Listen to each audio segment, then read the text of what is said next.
David felt entirely calm. Whatever might happen now, at least the suspense was over. He had done all he could, and it was a relief to have things in the open. He thought fleetingly of his colleagues, alerted by his message, frantically putting their plans into operation. But he leaned against the sink with every appearance of ease. "You're not quite right, Leader Marley. I cannot confer immortality. All I am able to do is stave off the aging process. That will do me nicely. And it's connected somehow with the Blue Martian virus. Yes. The disease serves as a vehicle." With a brisk motion, Marley drew his needler from the breast pocket and aimed it steadily at David. "Give it to me." "You're rather ambiguous," said David. How were his friends getting along? Were they ready yet? Had Carl visited the basement lab?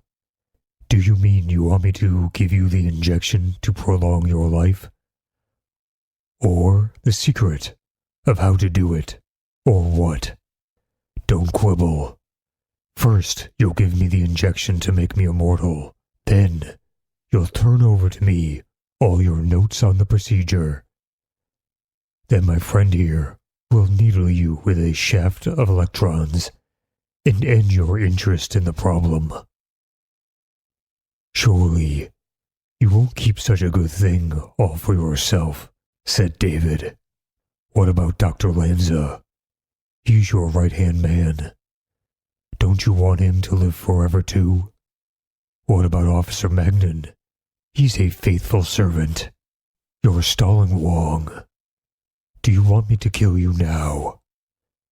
It won't be wise to needle me yet, Leader Marley. The secret will be lost forever. I'll have your notes." "Yes? Try to read them. They're written in Coptic, a dead language that you consider it a waste of time to learn. Because such knowledge is impractical, there aren't half a dozen men on Earth who could make heads or tails of my notebook. Then I'll find that half dozen. I want the injection." He gestured with the gleaming weapon. "This is once when I have no free choice," said David. "Very well." He started towards the door, but halted at the roar of command. "Stop!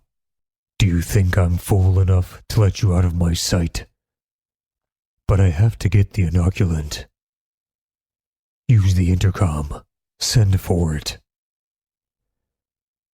David slumped into the chair and opened the intercom. He could almost feel the electric shaft of the needler ripping into his body. His heart beat wildly, and the tension of adrenaline ran through his body.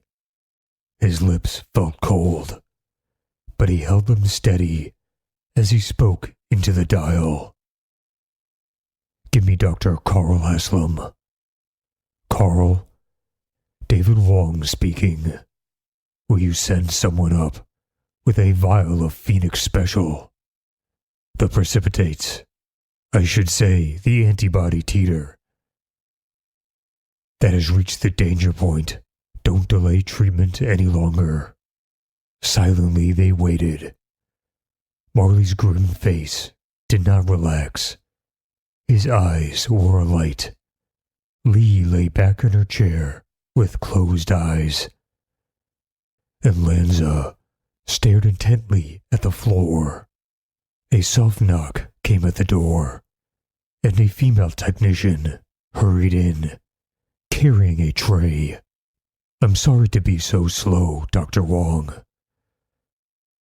Dr. Haslam had a little trouble locating the right vial. "Oh, and he said to tell you not to worry about those precipitates.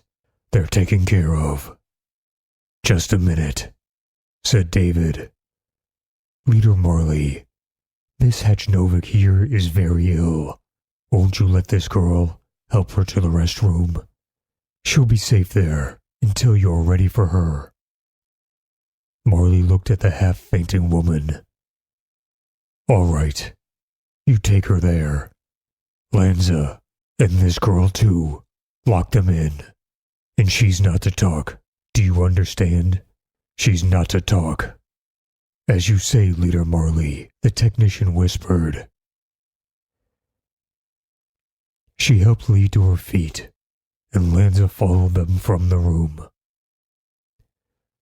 Marley closed the door and locked it.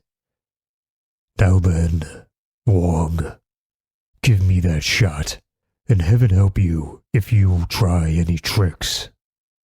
Will you bare your arm while I prepare the syringe? Awkwardly hanging onto the needler, Marley tugged at his sleeve, while David calmly picked up a bottle of colorless liquid and filled his syringe. He turned to the leader, swabbed his arm, then picked up the syringe. There you are, said David. Jerking the syringe upward, he forced a thin jet of pure alcohol into the man's eyes. Marley screamed. Agonizing pain blinded him.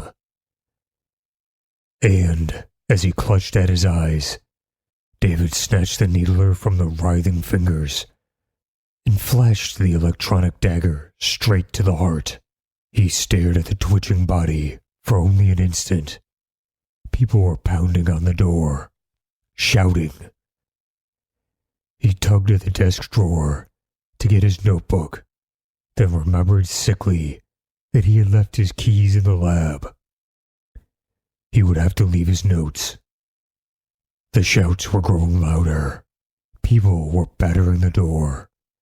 Swiftly, he moved to the bookcase, swung it away from the wall, and dropped into darkness. He brought the bookcase back, then turned and ran along the black passageway.